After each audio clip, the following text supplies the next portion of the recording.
अस्सलाम वालेकुम। आज मैं आपको बनाना सिखा रही हूँ कुलचा पराठा।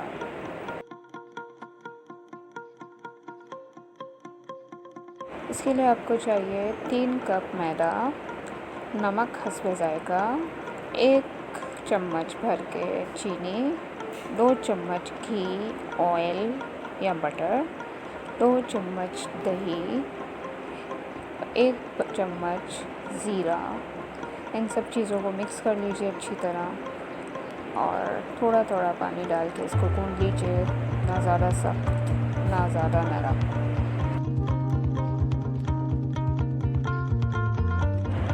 लास्ट में हाथ में बटर लेके थोड़ा सा और गूँध लीजिए ताकि मैदे की चिपचिपी ख़त्म हो जाए। उसके बाद इसे बॉल में रखते हैं 3 से 4 घंटे के लिए। अगर आपने अभी तक मेरे चैनल को सब्सक्राइब नहीं किया तो प्लीज़ सब्सक्राइब कर दीजिए और ये वीडियो अच्छी लगे तो लाइक कर दीजिए। Thank you.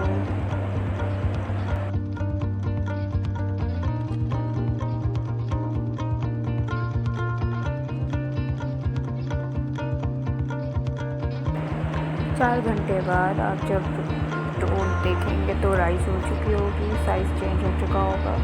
अब आप इसे काउंटर पे निकाल लीजिए और सूखा आटा लगा के इसे हल्के हाथ से रोल कीजिएगा। ज़्यादा जोर लगाने की ज़रूरत नहीं है क्योंकि ये हल्के हाथों से ही हैंडल होगा।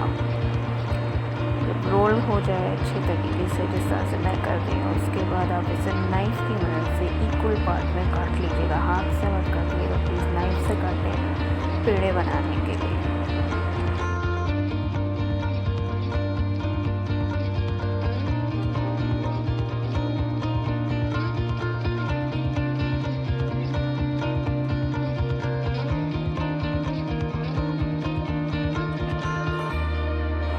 अब इसके पेड़े बना लीजिए गोल गोल, लेकिन हल्के हाथ से प्लीज़, ज़्यादा ज़ोर मत लगाइएगा।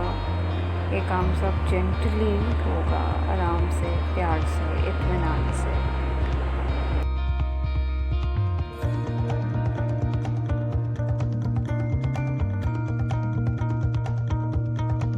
इसकी नॉर्मल रोटी बना लीजिए जिस तरह से हम बनाते हैं रोटियाँ।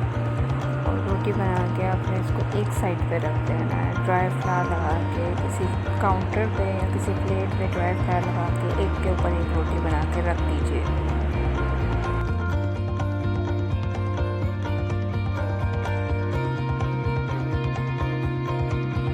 लेकिन जिस तरह से मैंने रोटियां बना के ये ड्राई फ्लावर लगा के प्लेट में मैंने रख दी है, इसी तरह मैंने बाकी की रोटियां भी बनाई और सबको मैंने एक के ऊपर एक प्लास्टिक शीट्स पे रख दिया क्योंकि मेरे पास शीट अवेलेबल थी, इसलिए मैंने इस पर रख दिया। आपके पास नहीं हो आप ड्राई फ्लावर लगा के भी रख सकते हैं, वरना चिपक जाएंगी।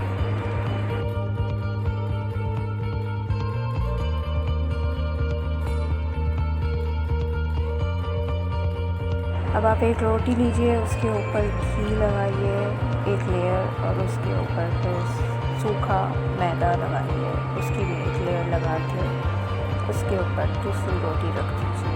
इसी तरह यही स्टेप आपने हर रोटी के साथ करना है, साथ के साथ रोटियों के साथ यही स्टेप करना है। सबसे लास्ट वाली रोटी के ऊपर भी घी और मैदा लगा के फिर उसे आहिस्ता आहिस्ता रोल करना है जैसे कि मैं दिखा रही हूँ।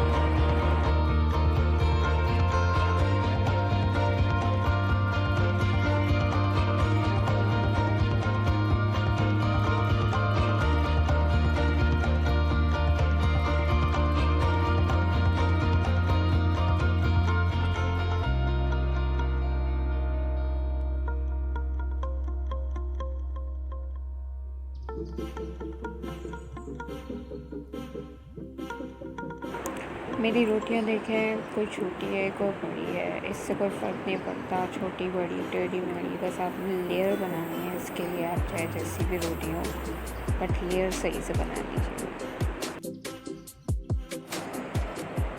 अब देखिए सबसे ऊपर वाली रोटी पे भी मैं घी और सूखा मैदा लगा के एक लेयर लगा रही हूँ। उसके बाद मैं इसे आहिस्ता आहिस्ता रोल करूँगी।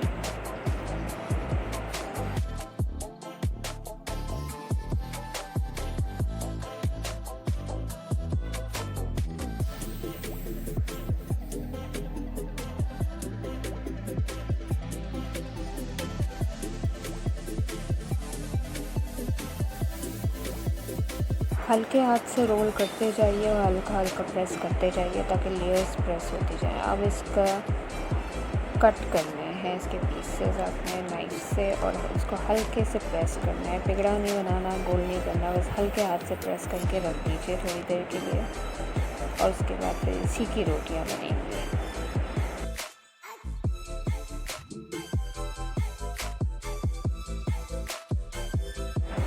अब इसकी नॉर्मल रोटी बना लीजिए। प्लीज़ सूखा मैदा कम लगाइएगा, हल्के हाथ से इसकी रोटी बनाएं ताकि इसकी लेयर ख़राब ना हो।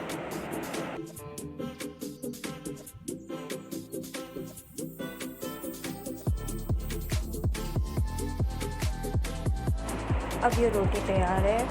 इसे गरम तवे पे डालिए और पका दीजिए। एक तरफ से हो जाए तो दूसरी तरफ से पलट दीजिए। फिर इस पर हल्का हल्का घी लगा के इसे क्रिस्पी बनाएं। हल्की आंच पे मीडियम फ्लेम पे पकाइएगा वरना ये जल जाएंगे।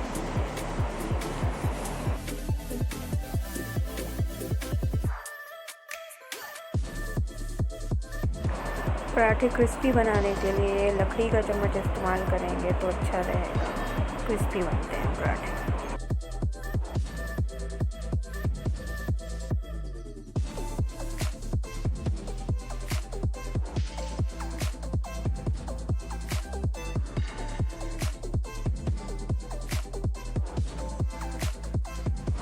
जी, कुलचा पराठा तैयार है। इसे गरम गरम खाएं और इन्जॉय करें। ये देखिए इसकी लेयर नज़र आ रही है आपको। मैंने सिर्फ लेयर दिखाने के लिए ही गरम गरम इसको तोड़ा है वरना ये बहुत गरम था।